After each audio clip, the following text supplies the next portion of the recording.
Video yang dibagikan seorang guru saat menguji siswa SMP membaca ini viral di media sosial. Jadi dalam video ini ada seorang pelajar SMP yang sedang diuji gurunya untuk membaca tulisan yang tertera di sampul buku yang terdiri dari satu kata itu bahkan masih diejak. Sang siswa tidak lancar membaca, ini menjadi peringatan keras bahwa pendidikan di Indonesia sedang tidak baik-baik saja. Miris banget, kalau kita SMP tuh biasanya udah lomba cerdas cermat malah ya. Betul. Jadi apa yang selama ini dipelajari di pelajar SMP loh, bukan SD, bukan sekolah dasar. Assalamualaikum warahmatullahi wabarakatuh. Salam sejahtera bagi kita semua. Om Swastiastu, Namo Buddhaya, salam kebajikan. Saya Fatia Rahmadanike, mahasiswa program studi Pendidikan Sejarah, Fakultas Keguruan dan Ilmu Pendidikan Universitas Jambi. Video yang baru saja kita memperlihatkan merupakan sebuah kasus yang sangat memprihatinkan dan mendapatkan sorotan. Terjadi di Kabupaten Buleleng, Bali, ratusan siswa SMP ditemukan tidak bisa membaca atau belum lancar membaca. Menteri Pendidikan Dasar dan Menengah Bapak Abdul Muti menyebutkan rendahnya motivasi siswa sebagai salah satu faktor. Dari pendataan, sekitar 400 siswa mengalami kemampuan membaca yang rendah. Ketua Dewan Pendidikan Buleleng, Ima Desedana, menyebutkan bahwa temuan ini muncul akibat kebijakan kenaikan kelas yang otomatis tanpa memastikan penguasaan kemampuan dasar siswa. Sementara itu, Perhimpunan Pendidikan dan Guru atau PPG menilai kondisi ini sebagai darurat nasional, terlebih melihat skor literasi Indonesia pada program for International Student Assessment atau disingkat PISA yang terus menurun sejak tahun 2000-an. Kasus serupa juga terjadi di Pangandaran, Jawa Barat. Terdapat 29 siswa SMP dilaporkan belum mampu membaca pada tahun 2023. Sementara di berbagai media sosial, viral video siswa SMP dan SMA yang kesulitan menjawab soal matematika dasar. Jaringan Pemantau Pendidikan Indonesia atau disingkat JPPI menilai masalah ini menegaskan adanya ketimpangan kualitas pendidikan antar wilayah, terutama antara kota dan daerah dengan kondisi ekonomi yang terbatas.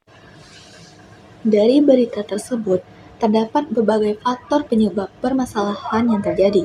Ada dua faktor utama, faktor internal dan faktor eksternal. Faktor internal ialah faktor yang berkaitan dengan kondisi fisik dan psikologis siswa yang menghambat proses belajar membaca. Yang pertama, intelektual. Lem dan Arnold dalam studi pengajaran berpendapat bahwa faktor intelektual yang menyangkut kemampuan kognitif atau daya tangkap yang rendah menjadi penghalang bagi anak untuk meningkatkan pemahaman membaca. Siswa kesulitan mengingat dan memahami kosakata baru. Yang kedua, motivasi dan minat baca rendah. Menurut Rahim pada tahun 2008 mendefinisikan minat baca sebagai keinginan yang kuat untuk membaca. Kurangnya minat dan motivasi yang kuat pada siswa menyebabkan mereka tidak antusias, tidak menganggap membaca sebagai kegiatan penting, dan tidak berlatih secara memadai. Yang ketiga, fisiologis dan kesehatan. Faktor fisiologis meliputi kesehatan fisik, pertimbangan neurologis, dan permasalahan fisik tertentu. Masalah seperti kelelahan, gangguan penglihatan, sulit melihat teks atau huruf, pendengaran, dan bicara, sulit melafalkan, dapat memperlambat kemajuan membaca. Lalu yang keempat, psikologis dan emosi. Faktor psikologis meliputi emosi, kematangan sosial, dan penyesuaian diri. Kondisi emosional yang tidak stabil seperti gelisah atau tegang saat membaca, dan kurangnya kesadaran diri siswa yang kesulitan membaca menjadi penghambat. Yang terakhir, gangguan belajar khusus.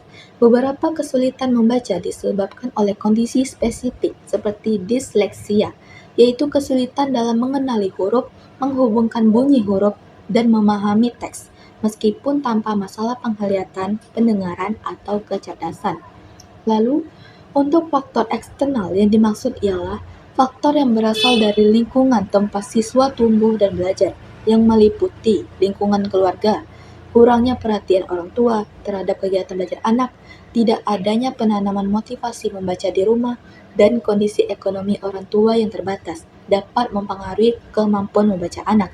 Yang kedua, faktor lingkungan sekolah, faktor pedagogik, meliputi hubungan guru dengan peserta didik, metode pembelajaran yang tidak interaktif, dan ketersediaan sarana prasarana. Kurangnya pelatihan membaca yang memadai di sekolah dan perpustakaan yang tidak aktif juga menjadi masalah. Lingkungan masyarakat. Lingkungan sosial dan masyarakat tempat anak tumbuh dapat mempengaruhi perkembangan karakter minat belajar. Lingkungan yang kurang mendukung atau tidak positif terhadap kegiatan literasi dapat menjadi faktor penghambat bagi guru dalam mengatasi kesulitan belajar siswa.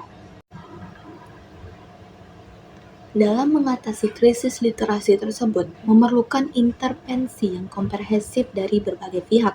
Lalu, pemerintah bisa apa? Pemerintah harus mengambil langkah strategis untuk memastikan fondasi literasi siswa kuat, seperti prioritas anggaran dan program literasi, pemetaan kompetensi nasional, kewajiban kompetensi dasar, dan pemerataan fasilitas. Selain pemerintah, inti dari solusi ini berada di tangan pendidik dan manajemen sekolah, misalnya melakukan pelatihan guru berkelanjutan, program remedial dan intervensi khusus, reaktivitas perpustakaan, hingga pengurangan beban administrasi. Selain itu juga, dukungan dari rumah sangat vital dalam mengatasi krisis literasi. Orang tua dapat melakukan pola asuh sadar literasi, batasan penggunaan gadget, hingga peningkatan motivasi pada anak. Lingkungan masyarakat pun tidak luput dari solusi ini. Mereka dapat melakukan edukasi komunitas, di mana pemerintah daerah dan tokoh masyarakat perlu menggalakkan kesadaran bahwa pendidikan dan literasi adalah tanggung jawab bersama. Kasus siswa SMP yang belum bisa membaca bukanlah sekedar berita viral, tetapi alarm keras bagi dunia pendidikan Indonesia. Jika literasi dasar saja belum tuntas, maka bagaimana kita dapat mempersiapkan generasi yang mampu bersaing di masa depan? Saya, Oktavia Rahmadani, terima kasih telah menyimak video ini. Semoga kita semua semakin peduli terhadap masa depan pendidikan Indonesia. Sekian, terima kasih.